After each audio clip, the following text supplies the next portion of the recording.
Okay, everyone, it's 7 o'clock, and I will go ahead and get started. And in case there's somebody who's having trouble getting their audio and can't hear me, I'm just going to be gesturing at the screen for a moment, trying to get the point across.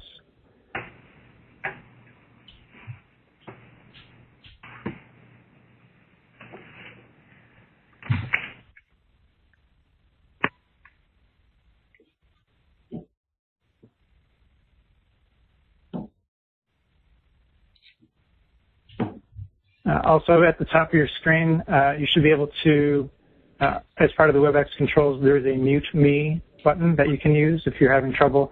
If you're listening via your computer and having trouble turning off your microphone, that would be a good place to do it. And thanks for Karen for pointing that out. Where is that again? Sorry?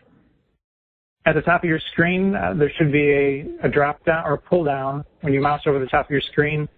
And then there's a Mute Me button on the pull-down panel.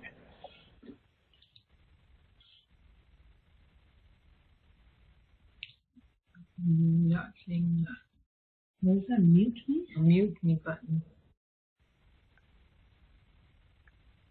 Mute right there under participant. Okay, so at this point, I guess I would say that if you found the mute button, then that's great, and if not, I guess we'll just ask everyone to try and be fairly minimal so as to let me be heard properly. And we'll go ahead and get started. What I'm showing you here right now is we're going to walk through different sections within SMMware tonight. There are a fair number of features, and we're going to divide them up into a couple of sections. What we're looking at right here can be considered the core sections within SMMware. And I'll just walk you through this before we start looking at the program. So when someone calls you up as a potential client, they are considered in SMMware to be an inquiry. And after they give you some work, they become a client. And once they are a client, you can create a job for them. And over time, they may come back to you with additional work, and you would create a second job for them. Sometimes people ask why there is a separate concept of a job from a client, and that would be the reason why, because over time someone might come back to you multiple times, and you need to be able to distinguish between one set of work and the other. And then, of course, as the work progresses, you may be issuing one or more invoices for any given job. So we're going to start by walking through some of that within SMMware, and we'll be revisiting that diagram as we move from one section to the other. So we're looking at SMMware. I've gone to the inquiries section. I'll go ahead and add a new inquiry.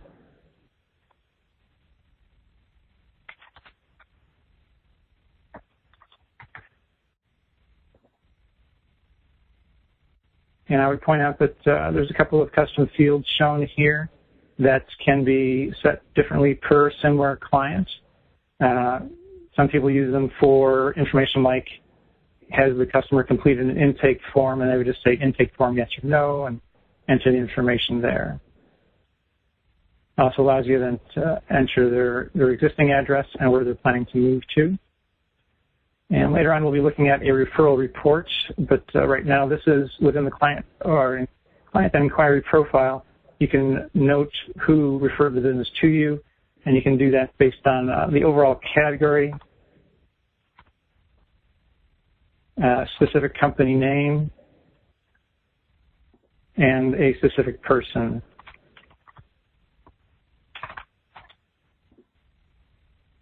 And later on, we'll see how that lets us kind of slice and dice the information in the referral report and let you see where your business is coming from.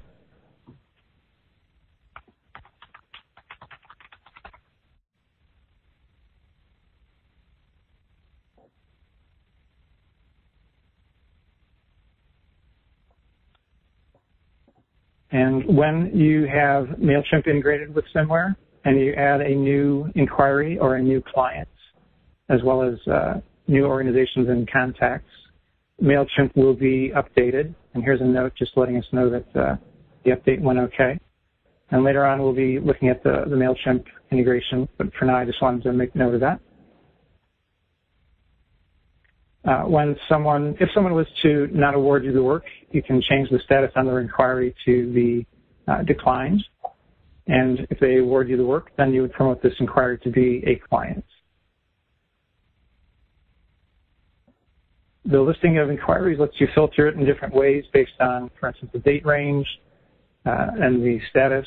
So once someone has, if they do decline the work and you need to look at that record later on, it won't immediately appear because we want to keep the list of inquiries to only the ones that you're currently working with. But it doesn't mean that you don't have access to that information. You can always come back here and filter it based on that, the declined status or all. And I would point out that you can export information from a number of different places within SMMware. There's going to be an export button on a few of the listings. And when you do that, you get a CSV format file.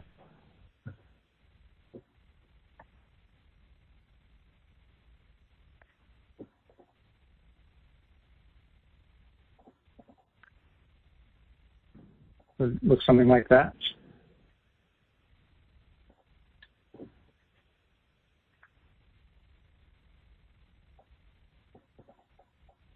I'm going to go ahead and look at the client profiles now. And the first thing I would point out is that they look pretty much like the inquiry profiles, except that now you don't have the buttons for promoting them to be a client, since they are now a client. But the fields are all the same. When someone first comes on as a client, by default, there's a field here that says act as a reference, and it'll be unasked.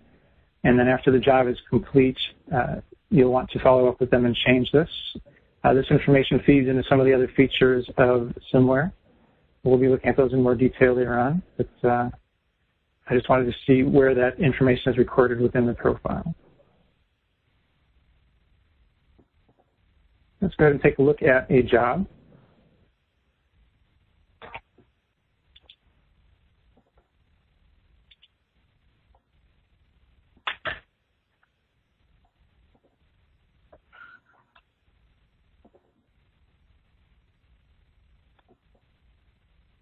The information that you record for a job includes the job type, because there might be, and the list of job types can be customized per SMMware client. So you might have state cleanouts, sometimes it might be floor plan only, things like that. And a given job has a status.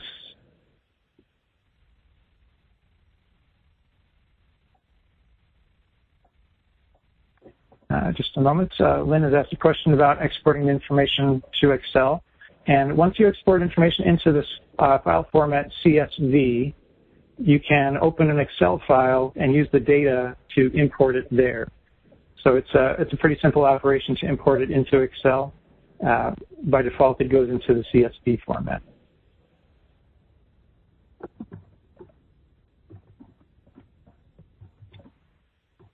Okay, there's within the job, there is a field for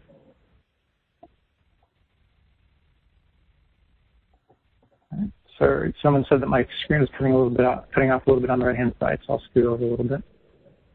There's a field for the hourly rate, and this would be something that is dependent upon the job type initially. It presets it for you. Within SMMware, there's a kind of a running theme and of presets where SMMware is trying to save you some time with clicking or filling in things, but then it lets you override the information if you need to. So when you change the job type, it'll fill in an hourly rate, which is kind of the default, and then you can always update it as needed. In a similar way that the client profile has some custom fields, you have them here for the job as well. There are up to 12 for a client profile and up to 28 for a job profile, but we hide the ones that you're not presently using so to avoid cluttering the screen.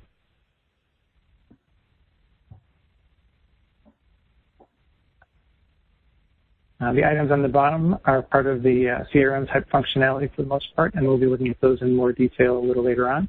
Right now, I'd like to stay along the path that we showed in that initial diagram. From here, briefly show you an associate profile. So these are all the employees. And you can see that the information collected is the usual name, telephone numbers, and email addresses. There's administrative levels, everything from a normal user through company owner would be available to you. And there's also the ability to upload files here, and it shows you the history of hourly rates over time, and this is where you set up their login for SMMware, username and password.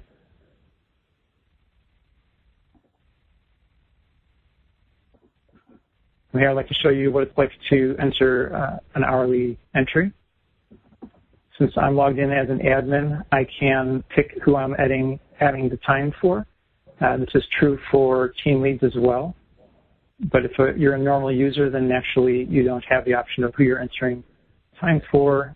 You would go straight to this screen. And you can add a few rows at a time. These are some recent entries down below, and that list builds up as you add more entries here. And then as those jobs as they get closed out, they disappear off the list so as to avoid having that list go on forever. So to make an individual entry, you would select a date and a job and the number of hours. You can also enter mileage here. And then in the description field, once again, we're going to see the concept of presets. You can enter information into the text field directly, or you can use this pop-up. And this is particularly convenient if you're on a mobile phone and you want to avoid having to type in on the mobile phone. And if what you wanted to say is part of the presets.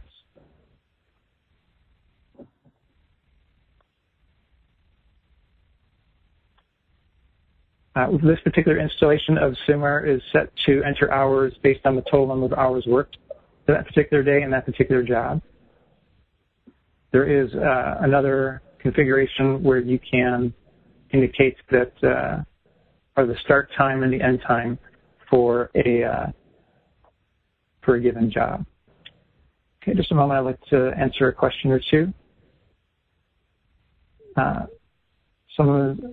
Tanya, you were asking if you can have more than one job type. And I'm not sure if that means per client. So the job, or a given job has one job type, and a given client can have as many jobs as needed. And for Rebecca, you were interested in knowing if you can enter expenses such as receipts. You can upload a receipt as a file if you scan it to a PDF and then upload it under the file section. You can enter expenses if you want to enter your expense as a file. That's how you might do it. But I'll show you entering expenses in just a moment.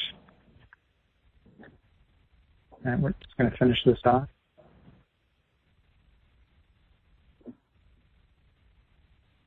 And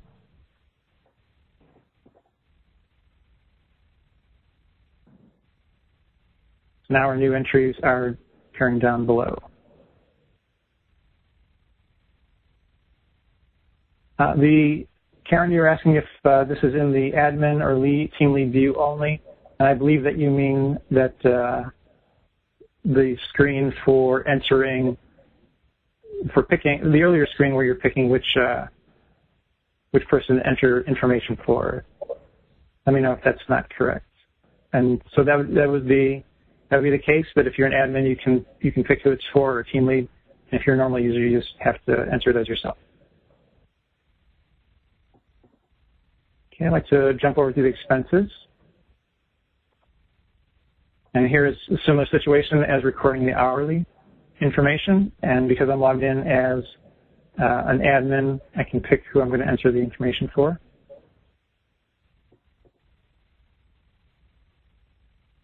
The idea behind SMMware is generally that, and this is a question from Karen, the staff it's envisioned that the staff would be entering their own hours over a mobile phone. So it doesn't have to be the team lead. If you want the team lead to do it, some companies do handle it that way, where they prefer it because they feel that it's better for consistency. But you can work it either way, where the team leads make the entries or the individual associates make their own entries. So here is the screen for entering expenses. And again, you're going to put in a date, select the job. And once again, the idea of presets is here. There's a different set of presets because you're not going to be doing the same, and not going to have the same kind of descriptions for an expense. So we'll say that we bought some cleaning supplies. And then you have a list of vendors from which to pick from.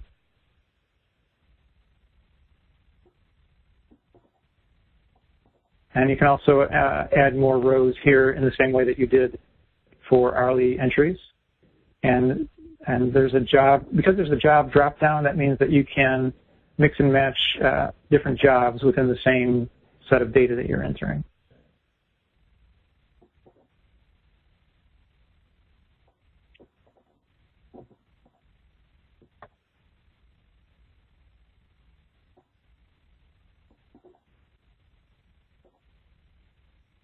So from here, I'd like to show you the invoices, and this is, again, something that, because SMMware has an approval process whereby team leads approve the invoices, normally, under default circumstances, the team leads can see the invoice manager.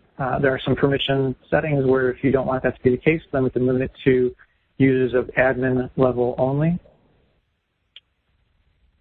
So here's within the Invoice Manager. We'll go ahead and look at creating a new invoice. You can have an itemized invoice or a flat fee invoice. Normally we have a start date and an end date associated with an invoice, and that is how you control which part of the job that a given invoice will cover. Because we want to, we understand that you're going to make you might make multiple invoices over one given job, maybe a down payment. Lynn was asking if SMMware is compatible with Quickbooks Desktop as of yet, and that is still on the development roadmap, but it's going to be probably about 4 to 5 months away. And also regarding the partial invoices, you would, if you want to record a deposit, you can create a flat fee invoice and put in the amount there. And then later on, when you have an itemized invoice, what you can do is, I haven't explained about the invoice adjustments, but the general idea behind invoice adjustments is that if you happen to break something of the client's and you come to an agreement that was worth $50 or something like that, that you can take that amount off the invoice. And then you can put a note. These notes are going to appear on the invoice, and these are for companies only. So what you do is say $50 off, and some sort of explanation why. But going back to the question about deposits, what I would do is create that initial flat fee deposits or flat fee invoice and use that for the deposit. And then I would create an itemized invoice later on, and I would say, all right, this is $1,000.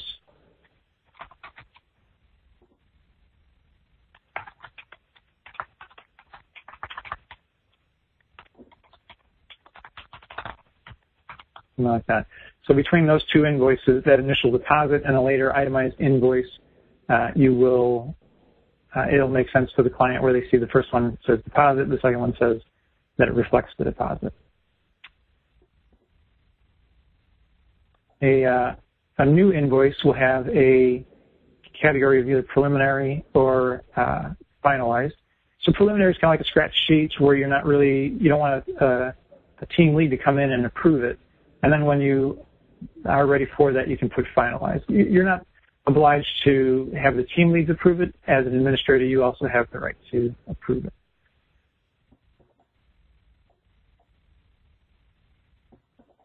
I'd like to show you an invoice that has already been approved, and that way I can show you the the invoices as PDFs. So this one has these are details that were pulled in down below. I'd also like to point out that if your client has multiple addresses, SMMware does keep track of a history of addresses, and when you come to the invoice, you can pick which one, because sometimes you wind up sending the invoice to the current address, sometimes you're sending it to the new address.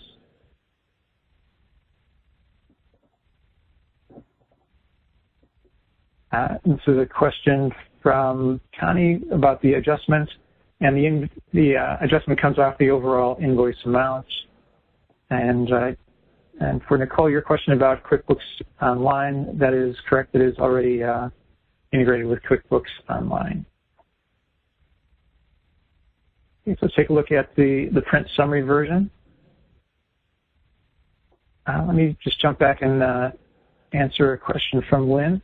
The place that you enter the addresses goes back to the original address will wind up on the client profile, and that's kind of your base point. And then as you add more jobs, each job has an address associated with it. And if you think about it, that makes sense where you didn't, when they first come to you, you didn't move them into their original home that you start dealing with them at. And then if you do move them, that's the place as part of the job where you can record that information. So when if that doesn't answer the question completely, then see in just a moment. SMMware doesn't have a way of merging jobs, or if there's more than one job for a client, there's not currently a way to merge those, no. Okay, I'm going to go ahead and open up the print summary.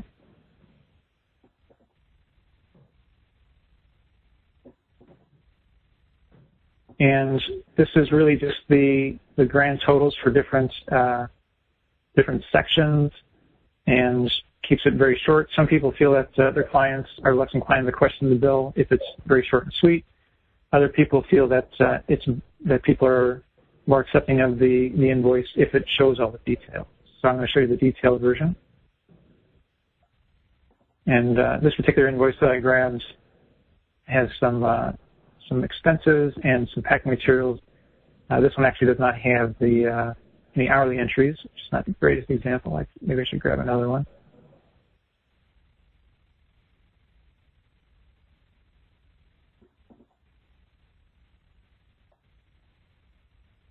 So this one has some hourly items. And as you see, this is a PDF. You can download it to your desktop, and from there, you can either, if your client doesn't deal with email, you can mail it. Otherwise, you can email it to them. In just a moment, I was asked to go back and look at the client's profile one more time.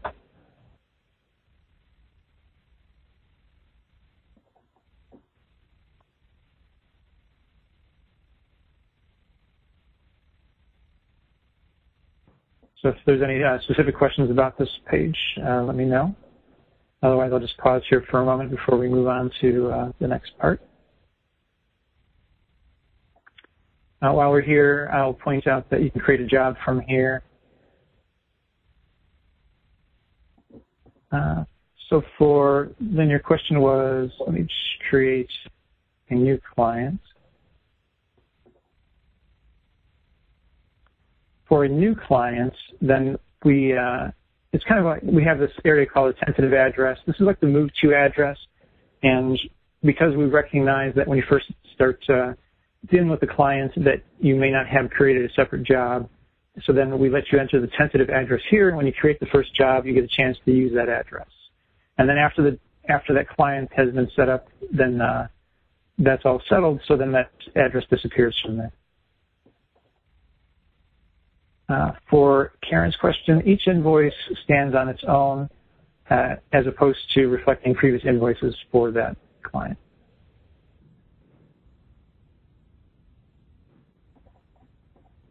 When we were in the inquiry listing, I showed you how to use the filters, and the status there had to do with either active or declined.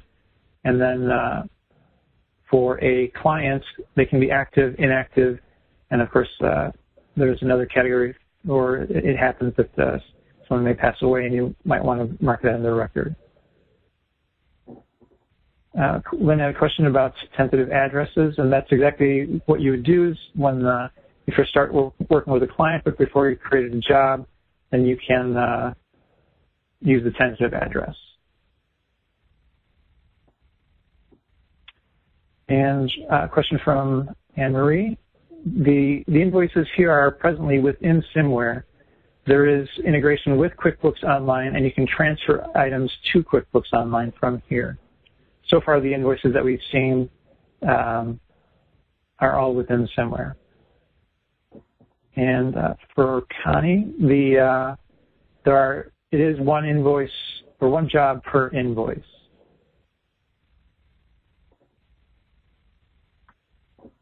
For Lynn, once a job is created,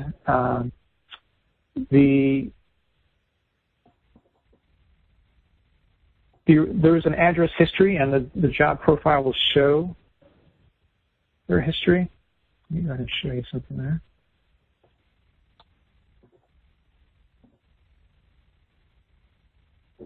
And so that's the address history, but within a given job, the assumption is that there's only one place to enter an address on the new job. The underlying thinking is that you're moving them to one place, and then you can look at the address history to see everywhere that they've been as far as your experience with them. Hopefully that makes sense, and if not, let me know. Okay, so I'm going to show you. So again, we've started off in this section. And we've walked through inquiries to clients, to jobs.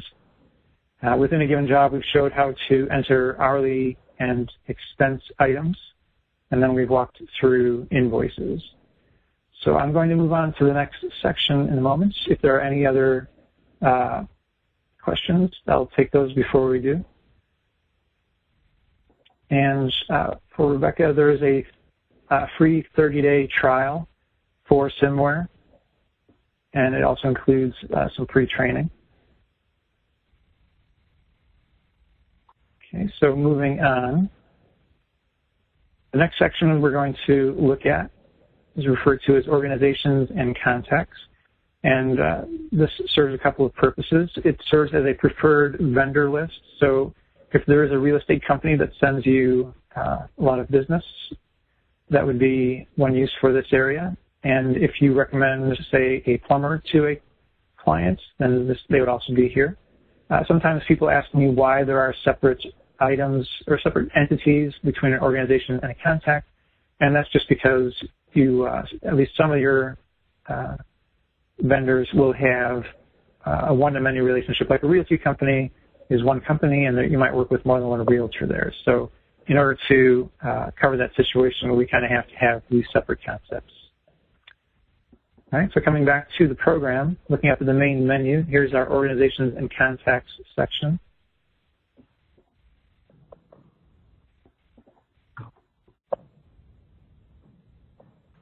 By default, it is broken down into categories.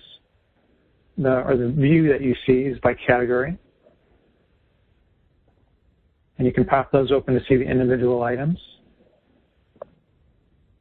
There's also an alphabetical view, so that if you know the name of the company but you can't remember how it was categorized, you can always switch over to that.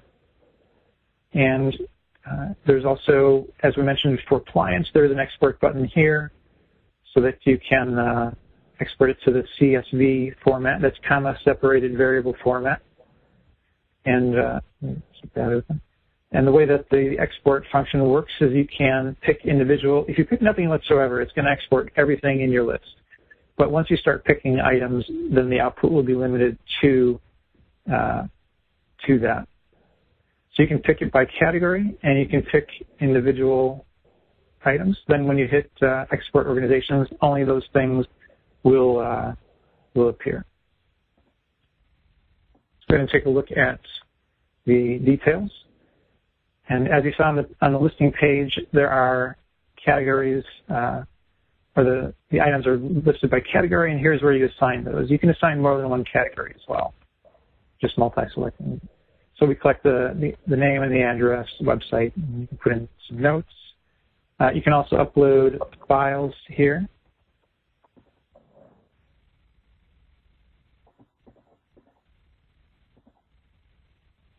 Just a moment.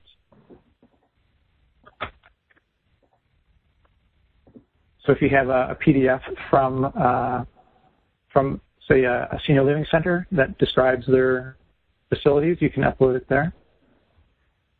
From Lynn, you're asking what kind of files can be uploaded, and the file extensions are configurable by default. You can upload images, you can upload Word docs and PDFs and Excel files. But if someone has a specialized format, such as a floor plan, thank you, Lynn, then you can tell me the extension that is used for that. We can configure it to allow that as well. So just for security's sake, we're not going to allow any and every extension to be uploaded, but we can accommodate others besides the default. And this would be, and it's for Lynn, yes, you can upload photos for the organizations and contacts. So certainly that would be the case that you can upload them here. Let's see. For Cynthia, yes, this is a place where you can set up and log calls for this organization. You can also create tasks. For now, I'm going to point out that, or we'll note that these sections are here, but we're going to walk through the different chunks of SMMware, and we'll be getting to those very soon. So I just kind of want to follow a certain path. So I'm going to go ahead and show you how to upload files now.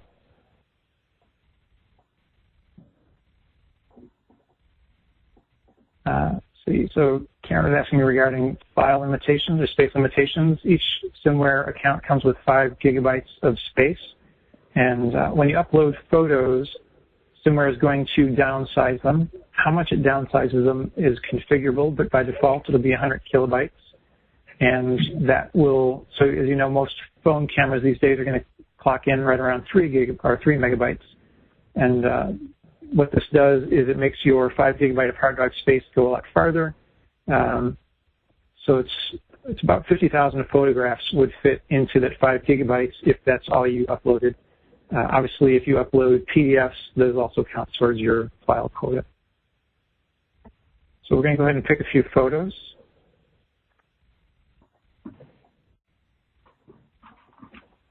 And we'll throw in a couple of so-called binary files, a Word doc and an Excel file. The underlying thinking within SMMware for photo handling is that you're going to walk into a room, you'll take a bunch of photographs, you'll tag them. You don't have to tag them, you can leave them as untagged, but you can tag them. And then all the photos that you're uploading at that moment will be sharing the same tag. You don't have to assign the tag on a one photo by photo basis. So I'm going to go ahead and upload those docs. You see here it does take a little bit of time. Come back and it shows upload 6 out of 6. You click on a photo and it shows you the larger version. For Connie, this is a completely web-based program. You don't have anything that you have to install on your computer, and there's no apps on a mobile device. So you can log into this from your phone as well. For Rebecca, there's 5 gigabytes is a quota per SMMware client. So for instance, if you took out a subscription and you were a SMMware client, so it's not a quota for your client. It's not 5 gigabytes for each one of the senior moves that you do. For Abby, you're asking why photos are under organizations instead of clients. They're under both, actually. So if you have a senior living center that offers a brochure as a PDF or there are other photos, you can store them under the organization. And if you take photographs within a client's home, you can store them under the client profile or the job profile. And I would actually recommend that photos of a given home be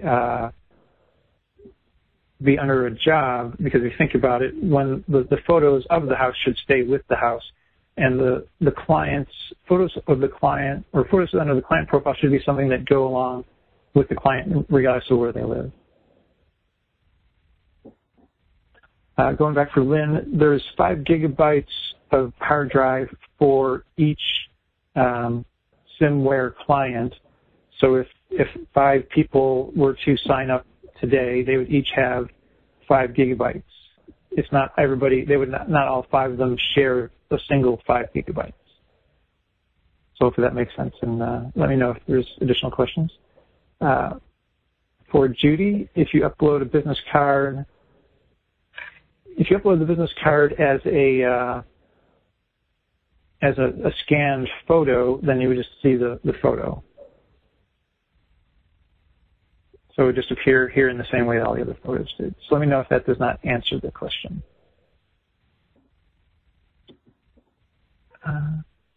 So for Lynn, when you say if a client has 4 jobs, I think you mean a SMMware client. So that means, like if you were to take out a subscription, then you have 5 gigabytes total to play with. And like I said, if you use the default resizing of photos, that would amount to about 50,000 photographs. So if you did 100 photos per house and 100 houses per year, that would be about 5 years worth of photographs. And by then we'll have given you some sort of archiving options. Okay, so going back to the photos at hand, I would point out that the so-called binary docs are always considered untagged, and they appear at the top. They take up less space vertically on the screen, so it just seemed to make sense to gather them all together and at the top seems best. The photographs are printable in the sense that you might open it in the browser, and then from here you would print it as you would any other web page. And you can also save these to your hard drive if you want to. So let's take a look at editing the files. You can change the file name, and you can change the tagging. So just go ahead and remember that we put the boat in the garage. There's actually a photograph of a bat. It actually fell out of my awning right around Halloween. How appropriate. That in the basement. And let's go ahead and save that. And I'll tell you that it updated some files. You can see the bat in the basement and the boat in the garage. Okay. So that sums up photo handling. I'd like to double back for a moment and cover a couple of things that I missed before. For Lynn, yes, normally you would be hitting save just in order to have input data pushed out to the database. So this is a page called Standard Forms, and it is a shared space where you can put items that people need to download and print out on a regular basis. It might be a blank intake form. If there's anything that people just need on a regular basis and you want to be able to grab it quickly, then here's where it can go. And then similarly, under Associates, there's a page for training documents. And if you have a new employee come on and you have some sort of procedures document, you can direct them here, or they can download that to read.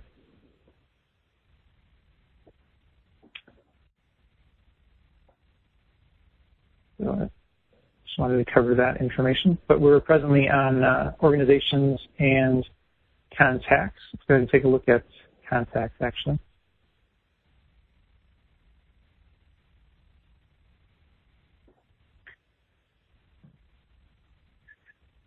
For Lynn, I wasn't entirely clear on the question regarding the YouTubes. If you could clarify that. Meanwhile, I'll just mention that if you were not aware, Oh, you want to know if you can save YouTubes to the training page.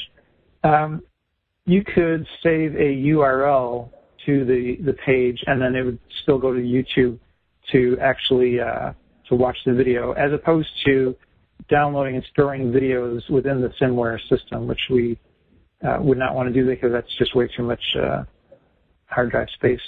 PowerPoints are not part of the default file configurations, but they can definitely be added.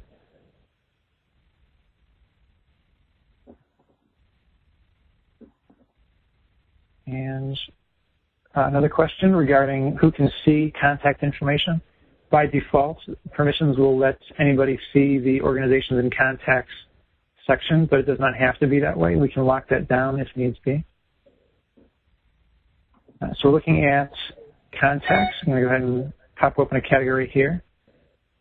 And you can see that there's an export button and there's an alphabetical view. So in that way, it's the same way as the organizations, where you can pick categories and individual items. And we use contacts in a couple of different ways. If this person acts as a client rep, then you can mark that here. So if it's like an attorney. And we do this in order to, this checkbox exists so that you can have a short list when you're picking a client rep. We don't want, like for instance, you probably don't use a plumber as a client rep, but a lawyer, then you want to be able to indicate that. For Lynn, you're asking about search capabilities, and I will demonstrate that in just a moment. The other item here that I want to show you within the profile for a contact is this one, refers business to us. And so if you have somebody that does send you business, you want to tag them as such. And that way, there are other parts of the system that will make use of that information and help you keep in touch with them. We'll show you that later, but for now, I just wanted to show you within the profile where to mark that. Over here, this is where you can indicate that this particular contact is part of a particular organization.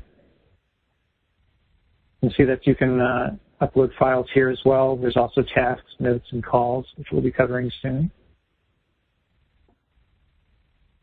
For Lynn, there is a referral report where you can see information regarding the references, and we'll look at that in a little bit.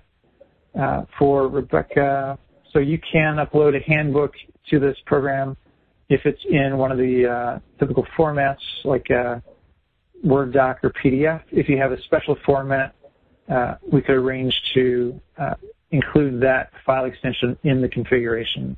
It's just a listing. We just have to add it to it. And again, you have the categories so that you can have multiple categories as needed. Let's go back to the organizations just for a second. There's one more thing. I don't remember mentioning that if you spend money with a particular organization, then you can mark them here as a vendor. And that way and again, we try to keep the list short when you're entering your expenses and you pick the vendor. So instead of showing you every organization that's in your system, then we will show you only the ones that are marked as being vendors. And in this case, we call them QBO vendors since it's the idea is that they might go to QuickBooks Online, or they're part of the information that gets uploaded to QuickBooks Online.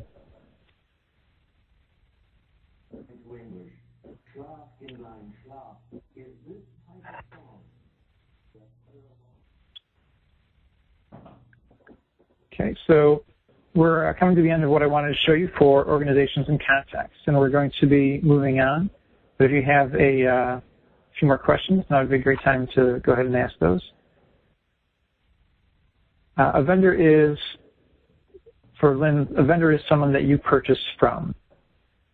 So typically, the people who are spending money with you is just going to be under the client.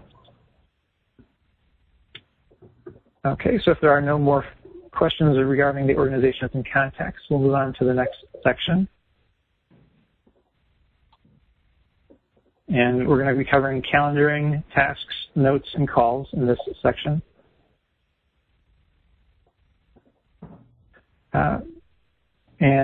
For Lynn, the vendor in QuickBooks Online, when you enter an expense, you have to say who you spent the money with. So, and when we transfer expenses from SMMware to QuickBooks Online, we have to say who we also have to say who the money was spent with. For Karen, in terms of backing up SMMware, there's not presently a way for you to create your own backup of SMMware, but it does have backup processes in place for it in regarding disaster recovery and safety.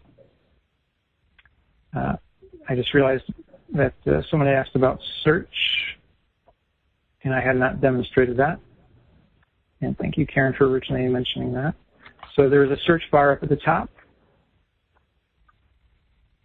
The search results are divided into categories. So the first one, we assume that the most common inquiry, or the most common searches are going to be looking for some sort of a client or inquiry record. So those are first. And you can see the highlighting on the relevant term. Next come results from organizations, then from contacts, and then finally, if there's anything, from associates. And from here, you can just jump directly to the record. And when it comes to the organizations and contacts section, the feedback I'm getting is that mostly people it's quite common for people to use the search results to get to a given record as opposed to coming to the listing. The listing certainly works, but this can be significantly faster just if you know the name. For Abby, regarding QuickBooks Desktop, it's on the development roadmap to get integration with QuickBooks Desktop, and I believe that's about 5 months away.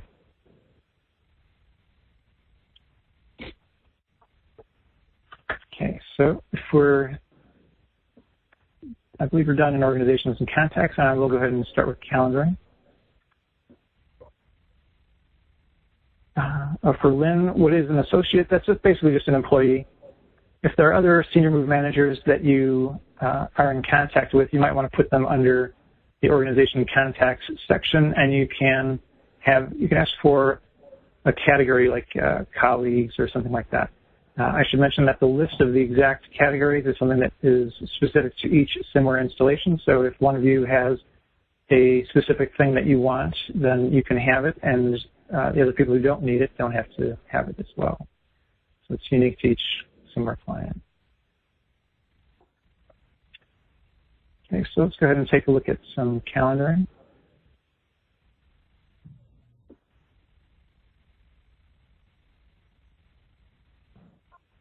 Okay, this was under admin and calendar. This would be considered the master calendar. I'll just briefly show you the home page has a calendar as well. And I just wanted to mention that on the home page, you will see events that are specific to you. So whoever is logged in, that's the events they're going to see if they're an attendee at. This is the master calendar that shows all the events. Then let's go ahead and create a new event.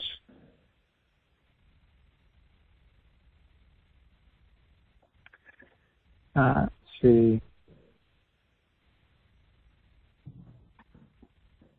So Lynn is asking regarding the disaster recovery for SMMware, and so basically, if there's another person who is my backup in case I was somehow incapacitated. His name is Matt, and he's also a programmer and someone I've worked with over years.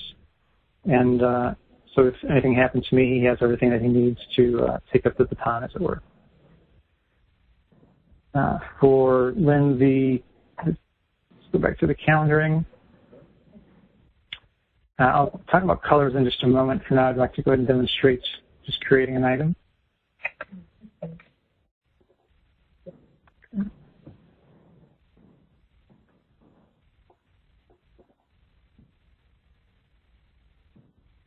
So you can tag an event in a couple of different ways. There are some custom tags, so you can have whatever label and whatever color you want for these. And then there's, by default, it's an untagged event. You can ask for it to be a job-related event, and then you pick the job. And when you do that, what that gives you is these two buttons for inserting a current address and the new address. So the system, as you close out jobs and the old jobs will, as you close out jobs and the new ones have their addresses, the most current one, or the current address is the current active job until it gets closed. The new address is like the move to address. So when you're creating the details when you're setting up the details for this event, it's a convenient way of getting the address without having to like open up another window for the clients and then cutting and pasting or something like that. You can designate who's going to be considered the main contact for this event, and you can set reminders. So we'll go a reminder like a day early. There are two ways of managing the attendees for an event at this point in time. There's a direct approach and an invitation-based approach. There's going to be another approach soon. It's called, which I would refer to as availability-based, and I'll get to that. I'd first like to demonstrate these two that are already in the system. So we're going to start with the direct version. And the idea here is that since people are working together, there might be some discussion, and you know who's going to work on a given job, and you basically formalize it, and you come here and you indicate who's going to work on the job.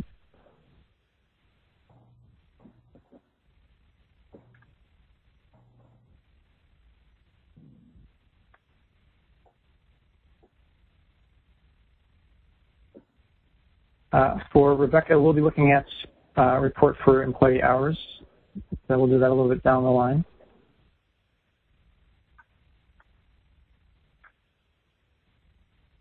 In just a moment.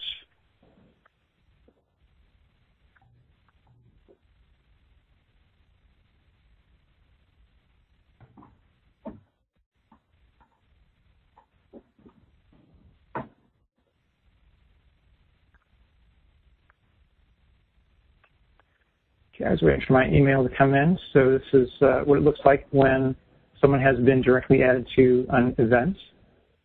And it has the details that we entered into the system. It has the main contacts, contact information, and basically lets them know that they're in that event. The system lets you know that some notification emails were sent. And let's go ahead and let's edit that. And let's say that somebody called in, they can't come.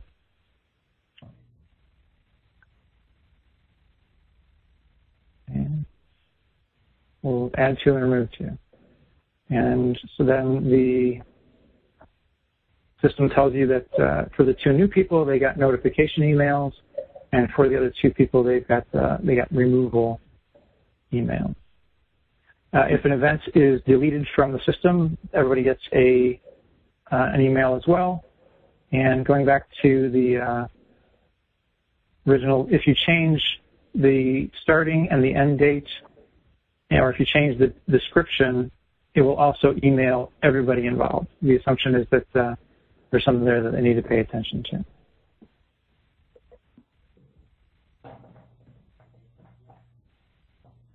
For Abby, there's not a separate calendar for personal events. It's really just, these calendars are just intended for the business-related events.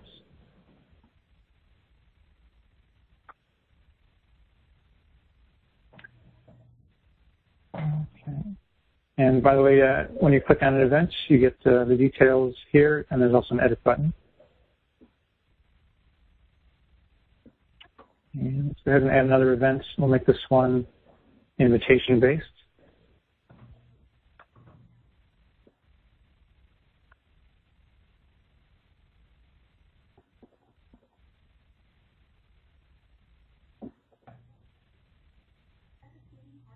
And we make this one with a custom 3 for the tag.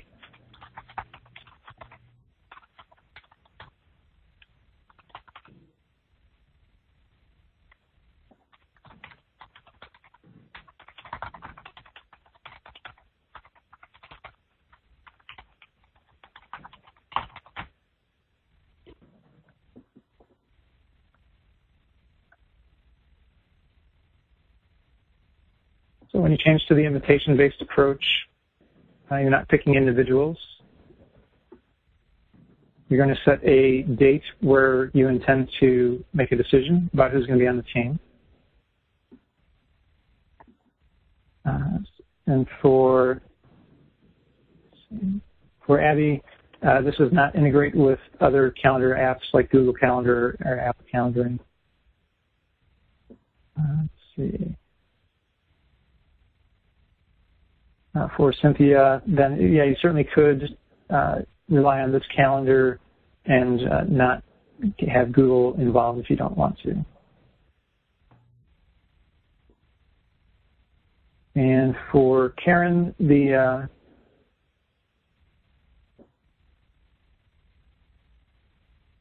customization of the tag is something that I would set up for you.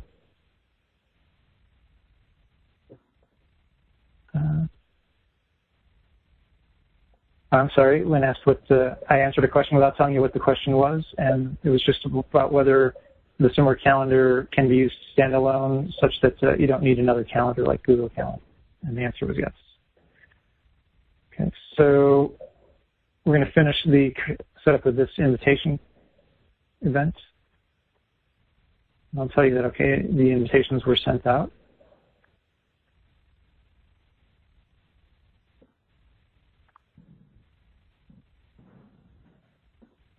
And just a moment while we wait for those to come in.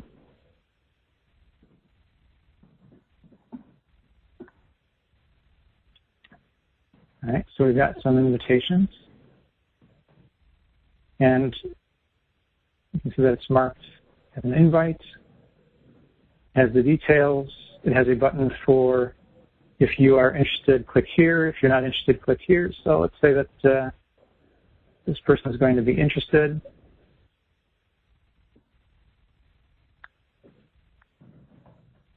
And actually, it's opening in the default browser of in Firefox, and that's my default browser, but I can't use it if I'm using WebEx. So what I'm going to do is copy and paste the link location. You would not have to do this. It would just open up in your default browser.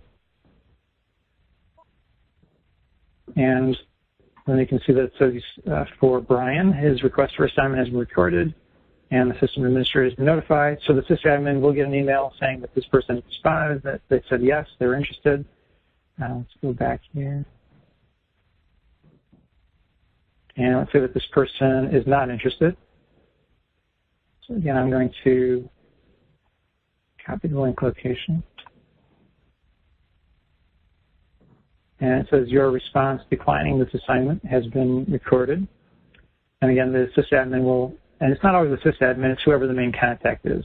In this particular case, it was the sysadmin, so that's who's going to get the email. All right, so let's take a look at this, let's edit this again. And now we have the button for assigning attendees. And normally you'd have more than one person saying yes.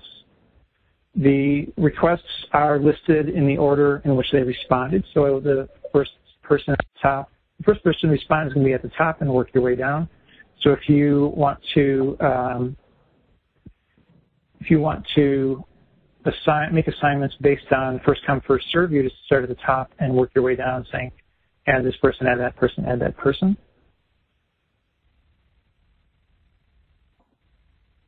For Lynn, you're asking if the wording in the email is customizable, and that can be. And for Karen, you asked where the decline is recorded, and there is the decline. People do appear in this list right here. So we're going to go ahead and assign the team. It's meant to be more people than this, but just to bear with me rather than arranging all the other data. So you go ahead and click on assign, and if let's say 5 people had requested the assignment and you needed 3, so you say 3 are assigned, it would say 2 are unassigned. So unassigned is the equivalent of not getting the work.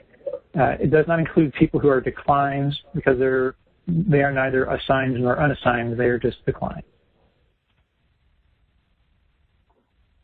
For Lynn, there's not presently a report for how many times somebody has accepted or declined jobs.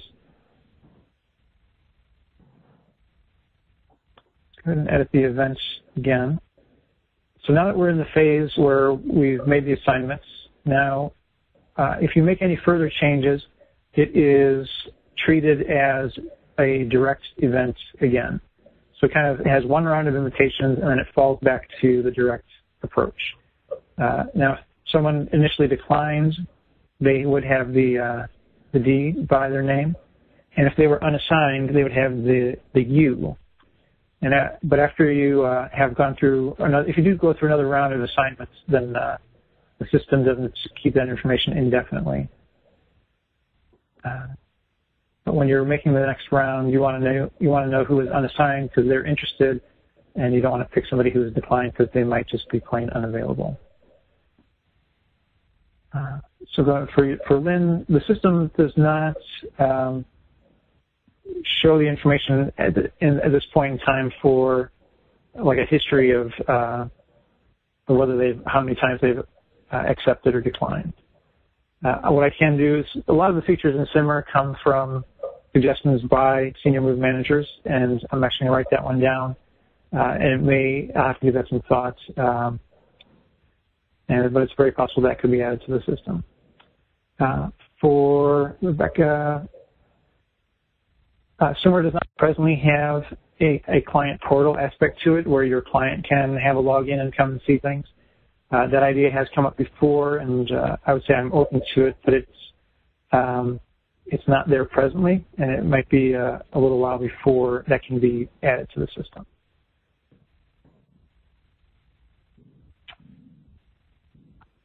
Okay, so that was the introduction to calendaring. Unless there's some further questions, then I will go ahead and move on to the idea of tasks and notes and calls.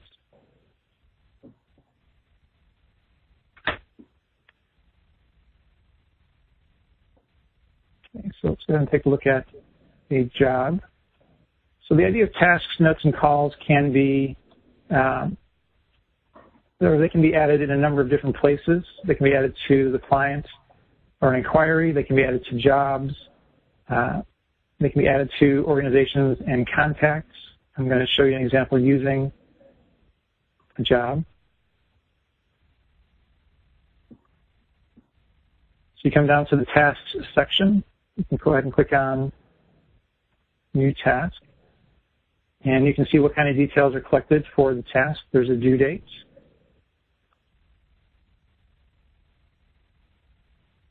A couple of reminders.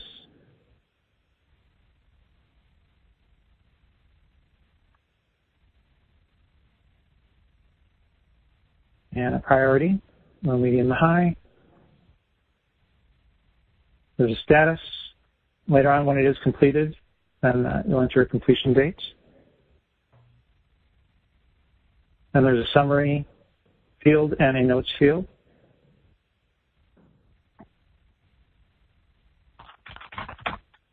Forgive me if I don't come up with something more creative for now.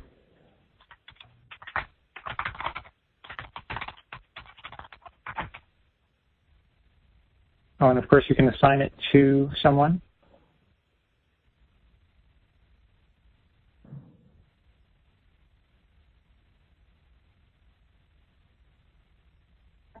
They get an email saying that they've been assigned the task.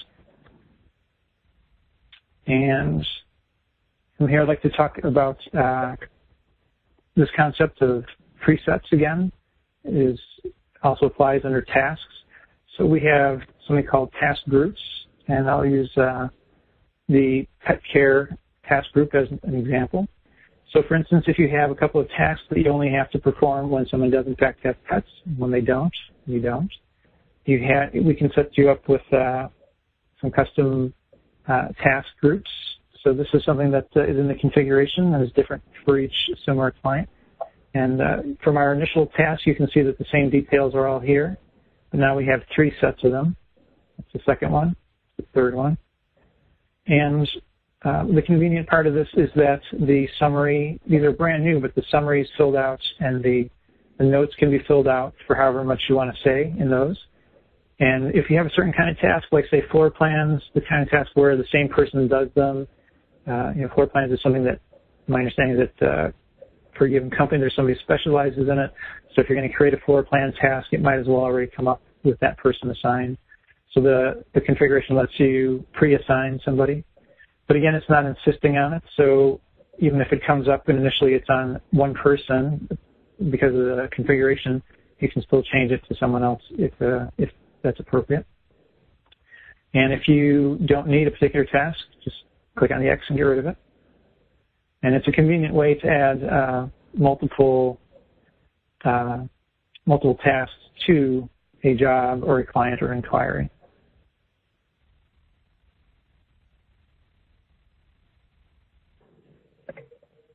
Lynn was asking about the status button. So a task has a status of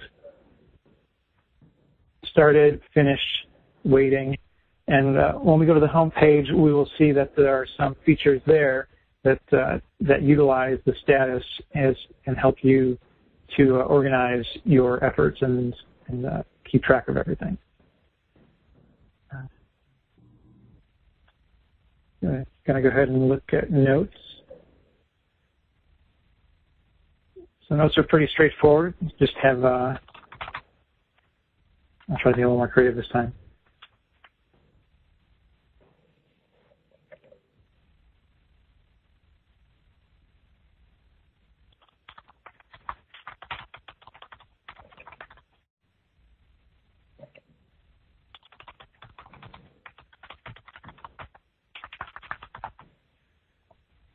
And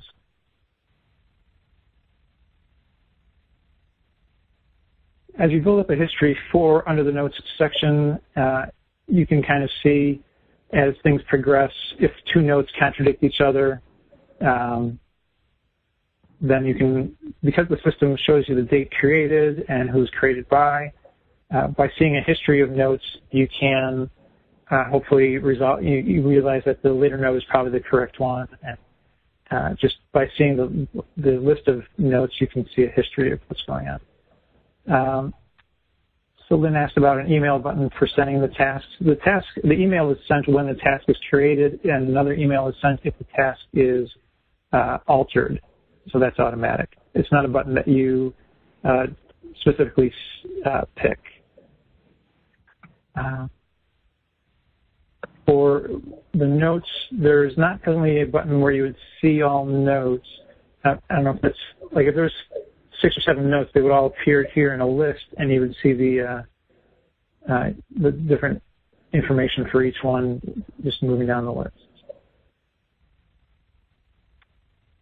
There's a similar function for calls.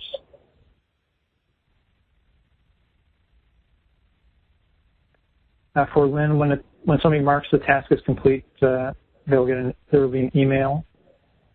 And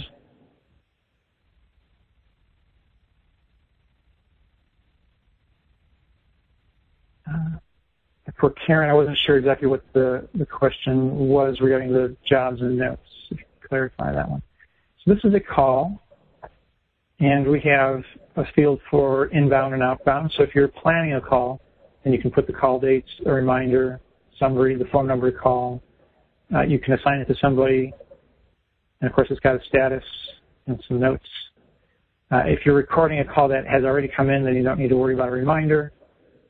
And the call direction is more for your historical records, so you know if they called you or if you called them. If that's important to you, you don't have to set that one. And also under jobs, this is not really part of the section we're on, but while we're in the neighborhood, there are sections here for invoices for this job. There's a history of jobs for this client shown here. You can jump over and edit them. You too. And as time goes by and you change team leads, the system does keep track of who's been a team lead when, and you can see the history here. Okay, for Karen, we're actually going to go ahead and answer your question just in a moment. Let's see if I've covered everything. I want you right here.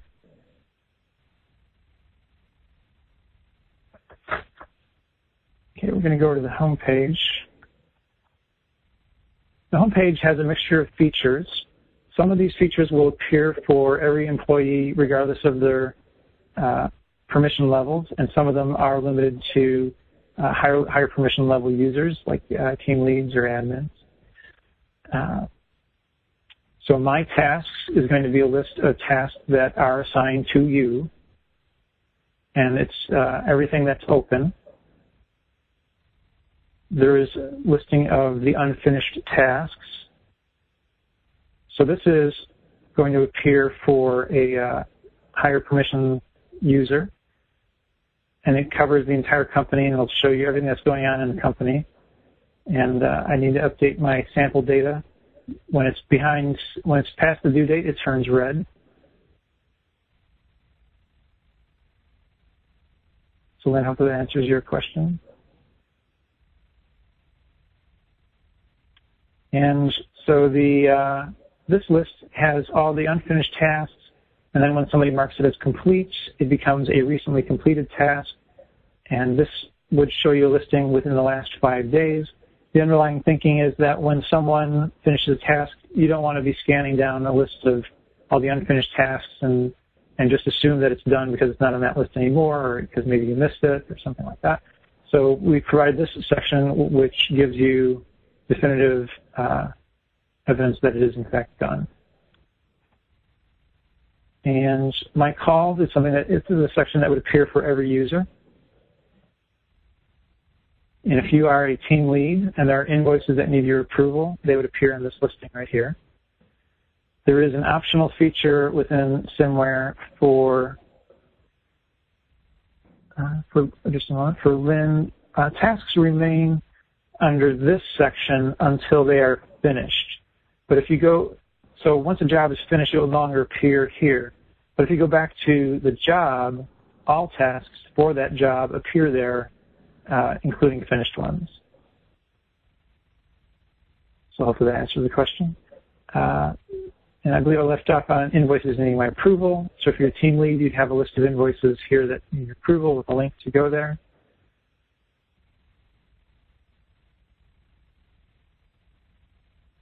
And the next item is, oh, that's right. There's an optional feature within SMMware for team leads approving hourly and expense items before they can appear on an invoice. And if that feature is active, then you have a listing here of items that need to be approved. So that only appears for team leads and higher. For this section, this appears for everybody, and it is your own personal items which have been rejected by a team lead, and they would appear on this list along with a reason why, and then give you a link so you can go and modify them. Once you've modified them and submitted them to the system, then they would once again appear under here for the team lead. Under this section, this appears for team leads, and it would show a listing of jobs for which they are a team lead. This one shows for everybody and shows the jobs that they're a team member of.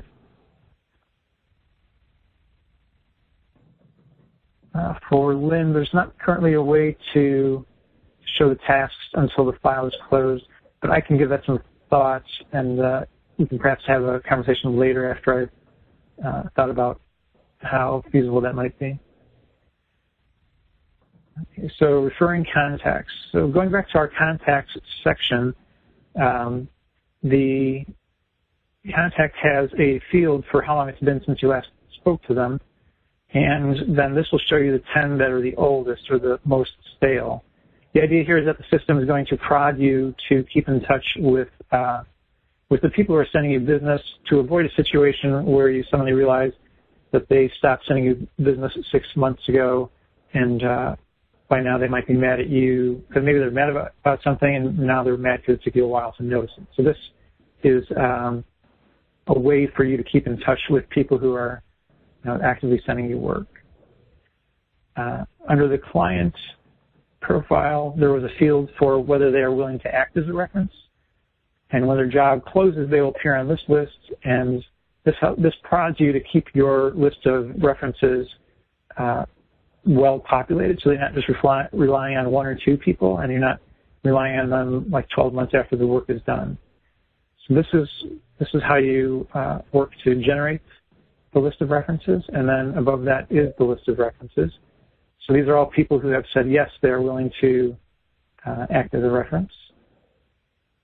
And this appears for a higher level permission user, sales permissions. This again is a calendar that we looked at before on the home page for items that you are an attendee at. And for Lynn, the list of, there's a difference, I would point out the difference between clients who are willing to act as a reference for you versus the people who refer that client to you.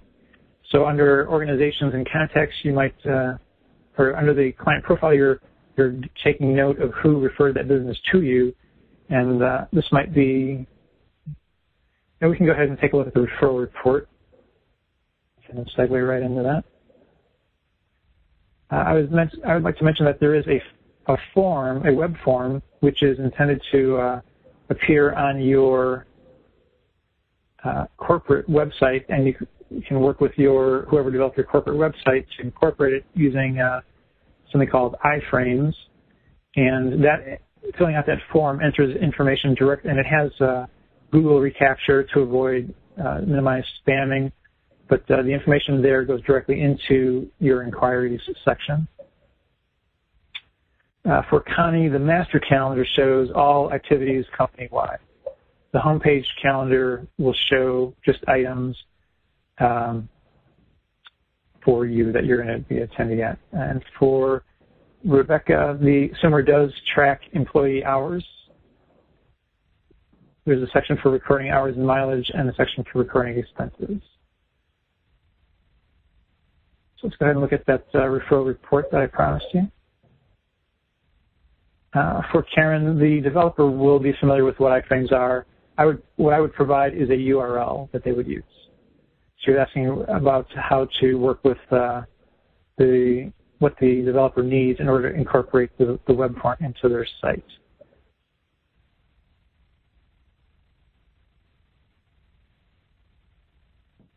Just a moment, there's another question for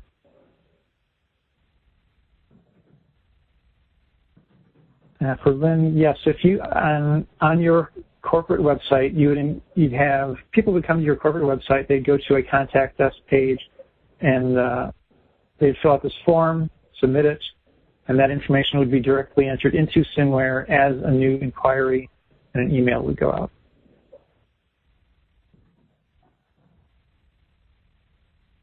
And so let's go look at the referral reports.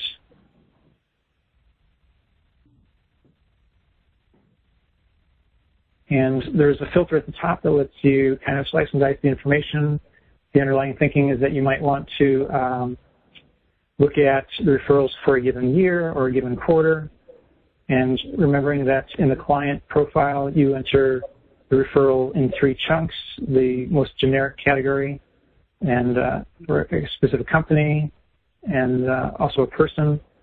And we let you filter it based on those first 2. We also let you filter it based on job type, and then we provide this report. It tells you how many records are in it, the total number of hours, which reflects the filtering, and shows you the various information here about the job type, the grand total hours for that job, and so on down the line. You can filter, and again, you filter it in order to come up with the different totals for whatever target time range you're looking at. And at the bottom of the page, there is a second table. This is the top 25 categories by hours.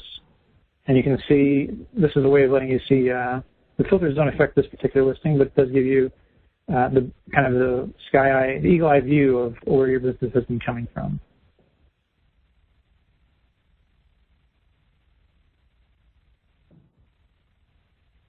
And let's go ahead and show you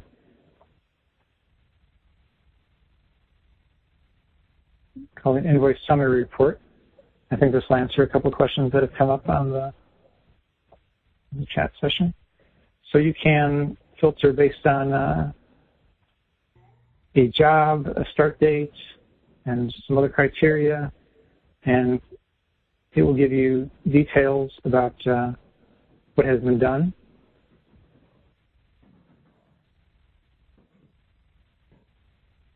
Also filter by the invoicing status of those items. Let's see. The payroll and mileage report.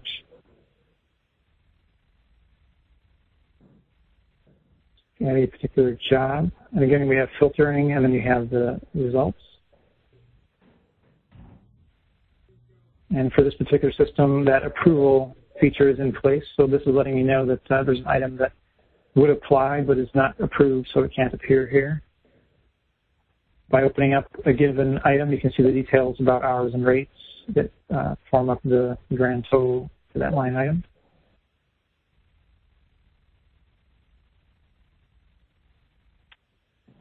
All right. Just a moment.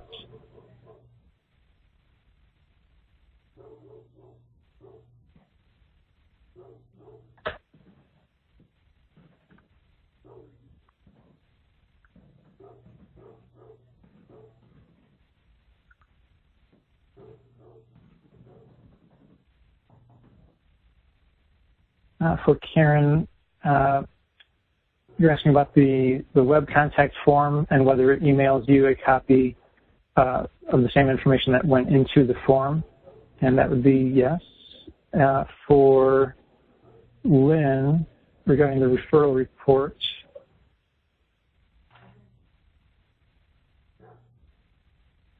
the referral report, the referring person is listed here. There's not currently a filter for that. The underlying thinking had been that for a given person that they may not, they would either show up under the company or that it wouldn't be that common for the same person to refer that kind of volume to you. But if there was requests from people to have that filter as well, then we would certainly consider that, because as I've said before, that the way that this software functions really is determined by senior move managers and what you need. And, various features here have come from senior move managers, and we're always open to feedback and suggestions for new features. For Lynn, the web contact form includes asking them for their email address, yes. Okay.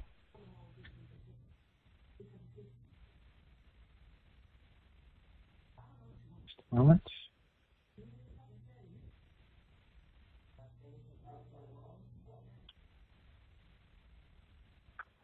Just navigating some windows that appear here. Okay. So this is a MailChimp account for demonstration purposes, and it has lists for clients and inquiries. It has a list for contacts and a list for associates. And basically what I wanted to do is come down here and show you that when we initially entered a new client in the client manager, that we used dross@smmmware.com as the email address, and I wanted to show you that it does in fact show up here under MailChimp. So when you go to make a mailing from MailChimp, you don't have to go through a separate step of updating the mail list. It will already have been maintained as you go,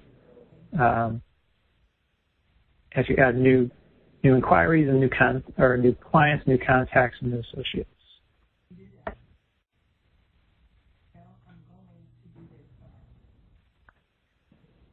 Okay, so let's take a look at a little bit of Quickbooks Online. And this is a developer sandbox. It's not anybody's live information. And we're going to come back here in a moment. Just want to show you that everyone who's used Quickbooks Online will be familiar with that. We'll bring that back in just a moment.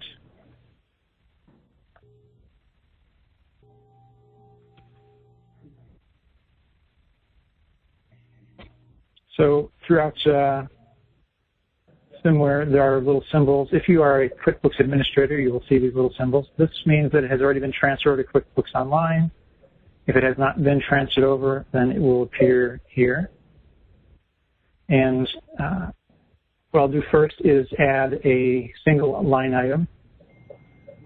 And before I do that, I have to log in or make the connection.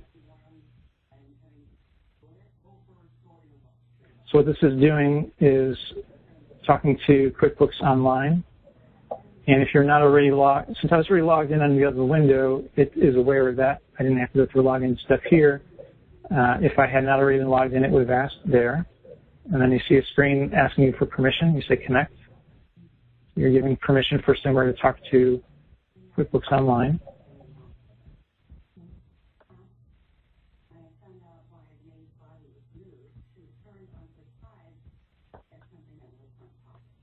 So let's go ahead and find an item. Let's do this one.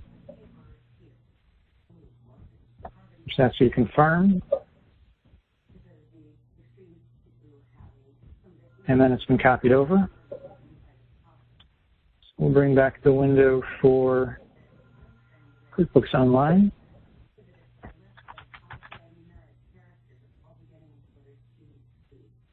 So there's the line item that we just copied over. You can see which employee did it for the customer, and the activity dates, the rates, the duration. So at this point in time, this line item is the same as any other line item that has been entered into QuickBooks Online via any other approach, by hand, by the employee, or however you might do it. So from moving forward from here, like running payroll or whatever like that, this is just one more item in the mix. So there's nothing about transferring the hourly line items over to QuickBooks Online that will generate a QuickBooks invoice, but let me come back to that. I'd like to work my way through this. So there's a button up here at the top, QBO Add All. So you can use the filters to gather together a bunch of items, and then you use the Add All button, and it will, just as the name implies, it will take care of all those items at once. And any items that have already, if an item appears in the filtering but has already been copied over QuickBooks Online, the system knows that and will not copy it over. And QuickBooks or SMMware keeps track of the individual associates and the clients, so that if the client has not been transferred to QuickBooks Online and it's required for an hourly entry, that will get copied over separately. And the same is true for the associates. So it's the entities within QuickBooks Online are kind of a pyramid where the hourly entry of the expense is at the top, and then it is reliant on a client. It's reliant on the associate, and SMMware is smart enough to transfer what's needed and not transfer what's already been transferred. Let's go back to, and I know there's an open question, which I'm going to address now.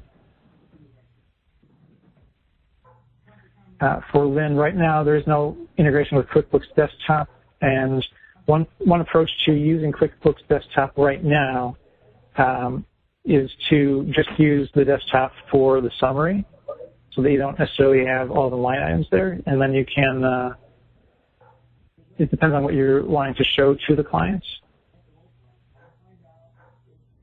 So I'm showing you the invoices here, and you can see that the same kind of buttons appear here for adding a single invoice to QuickBooks Online, or using the filters to narrow the range of invoices, and then using the Add All button to add a whole bunch of them at once. So the invoices are relying on the individual line items, which in turn rely on the clients and the associates, and expenses rely on vendors. So as I said, it's kind of a pyramid, and SMMware will copy over the sub-items that require it. Hopefully that makes sense.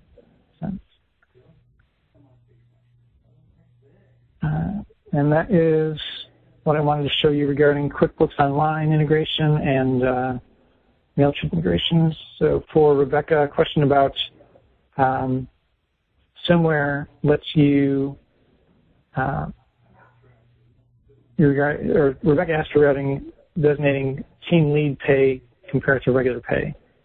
So there is SMMware does handle some variations on how you charge clients and how you pay your associates. There's a concept called job codes, and if you use job codes, it means that you can charge a different amount for different tasks. So packing can be one rate, and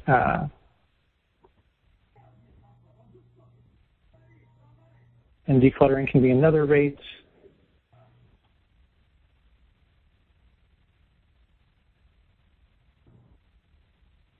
And also, you can decide to use job codes or to use the regular base or common rate on a job-by-job basis. So this particular job uses job codes, and when I select it, when I'm entering hours and I select that particular job, then you get this job code list.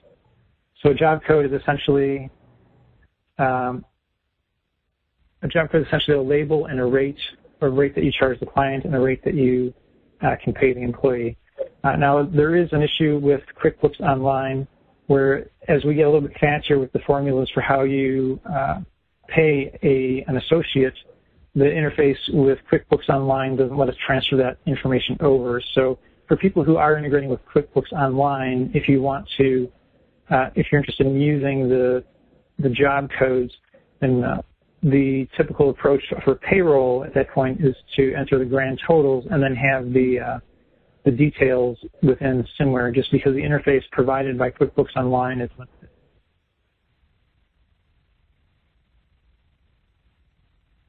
For Rebecca, the report does show line items, and each line item does include job codes and the rates for the job codes, and so on and so forth. For Lynn, regarding Quickbooks Desktop and Quickbooks Online, I would say that the 5 months figure for Quickbooks Desktop is, I wouldn't call it a guesstimate, but it is not entirely precise either, just because it's that far out. I'd like to mention that the help is context sensitive. So if you're on a given page, it'll have help specific to that page, but you still have access to an index. You can go to whatever help you want at that moment. And I also wanted to mention that SMMware is mobile friendly, so you can use it from iPads and iPhones, Android devices, and all of that. And lastly, for someone who takes out a subscription to SMMware, if you have existing data that you like imported into the system, we can import data from Quickbooks Online. We can import data from comma-separated variable format, which is most common, and other apps. So, for instance, if you've been using Google Contacts, the other apps typically will export to this comma-separated variable format, which we can then use to import data into SMMware. So I'm just looking around for, there's a few more questions.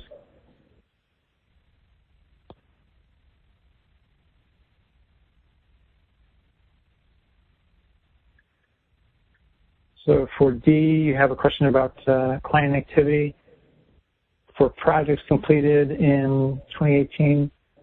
There's not a report like that, but again, if that's something that people are interested in, then that certainly reporting can be added as needed to the system. So for Lynn, if you're talking about initial, when we talk about importing data, we're not talking about a live, ongoing integration. We're talking about a one-time import at the beginning of the subscription. So, like if you have information in Google Contacts and then we import it into SMMware, that's typically like a one-time thing, as opposed to having an ongoing live connection with Google Contacts. And then for Quickbooks Desktop, can't recall if it can export to a CSV, but if it can, then we would be able to import data from that. But that doesn't represent a live, ongoing connection like an integration. So that's the sort of interaction that we're talking about for the 5 months figure.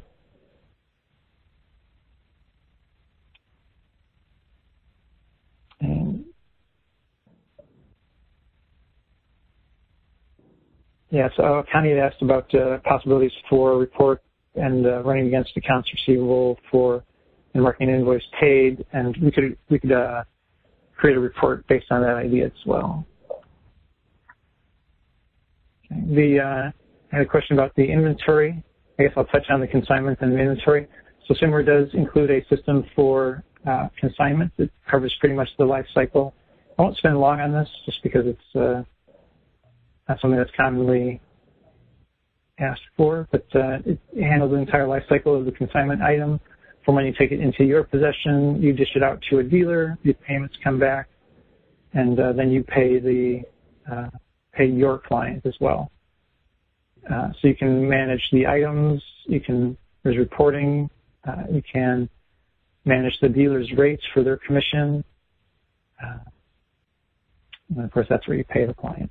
But going back to the immediate question about inventory, this has to do with inventory of packing material, and if you wanted to keep track of boxes that are used for packing a house on a box-by-box basis, then this is the module that you can do it with.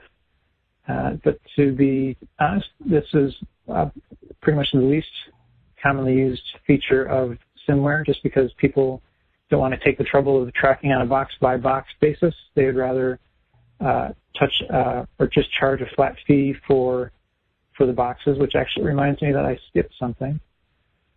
There is a concept within SMMware called flat fees, and it is typically used for, as I said, the packing materials, and some people charge an administrative fee for every day that work is done at the client. So given a flat fee, it is made up of the actual fee itself and a description, and there are presets for flat fees, and you apply it to a job. And we ask you for a date for a flat fee because that lets you control which invoice it is used on, or which invoice the flat fee appears on.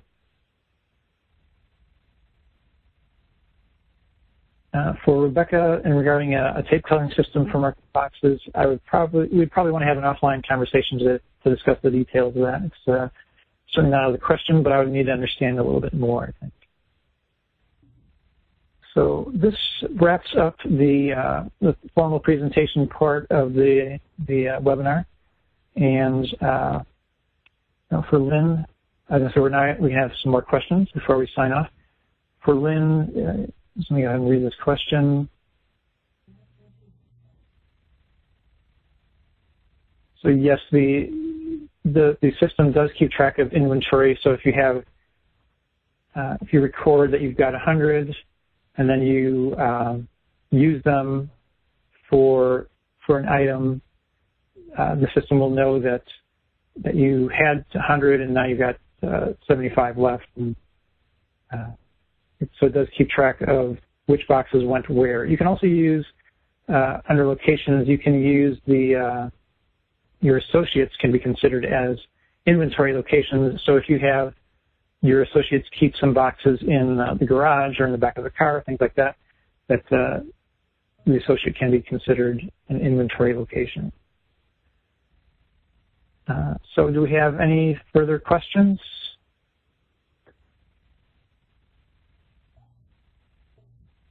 So I would say that we're pretty much wrapped up. I will stick around for another couple of minutes, but people may feel free to go without missing anything unless somebody sneaks in a last-minute question. But like I said, I'll stick around for just another couple of minutes and see if any more questions show up.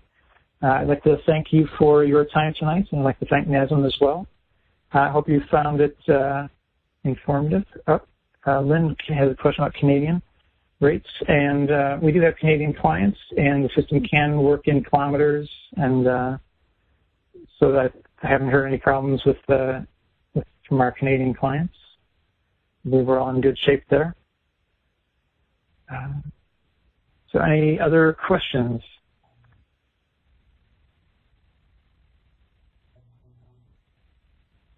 So if you have any feedback, I would, as I mentioned before, I definitely welcome feedback on the app and any suggestions for how you would like to see it work better or serve your particular needs. And I'd like to mention that you can look at the manuals if you're so inclined.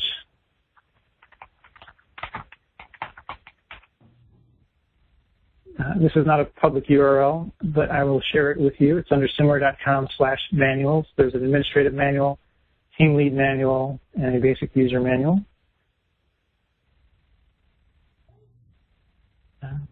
And for anyone who is interested in knowing what the next steps would be, the next step could be to either set up a private demo, or if someone is ready to start a subscription, you can go to SMMware.com and go to the sign up page.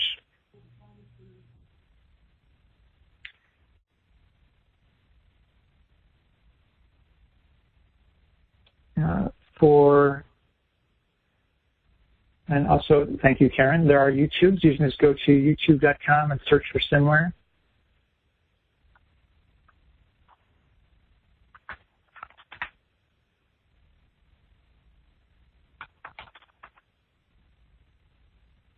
And there's a SMMware channel.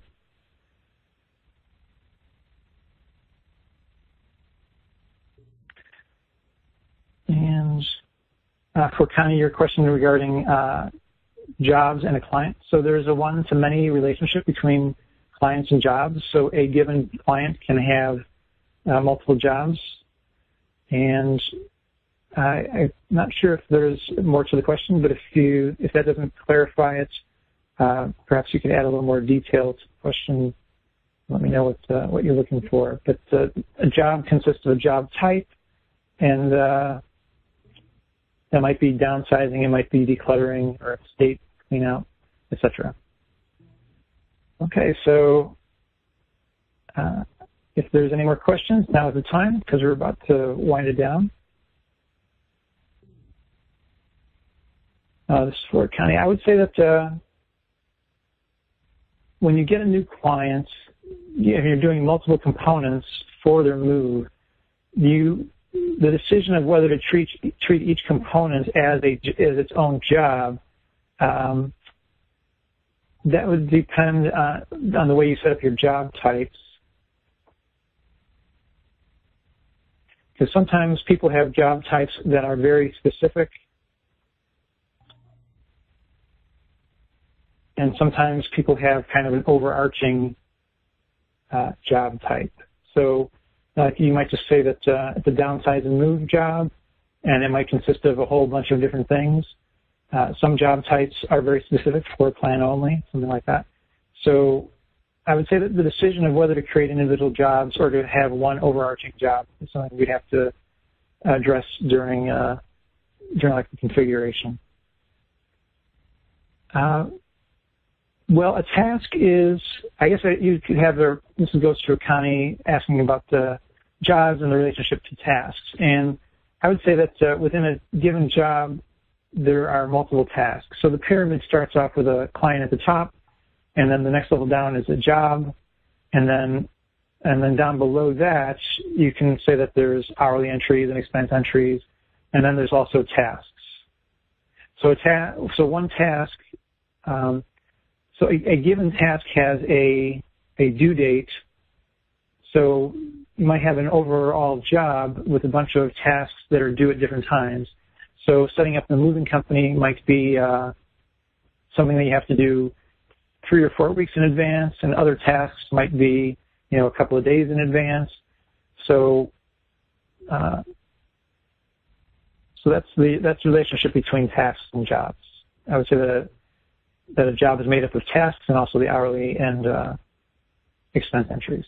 Does that satisfy your question?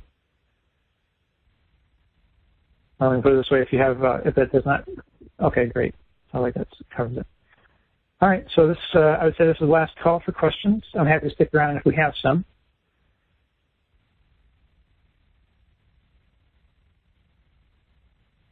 And again, I appreciate your attention tonight, and hope you found it informative. And if any questions do pop up after we've signed off, by all means, feel free to contact me via a phone call or email. So thank you very much. And I hope you have a good rest of the night. I think we'll go ahead and sign off now. This is our last chance for questions. So, okay, thank you very much again, and I hope you have a good rest of the night. Bye now.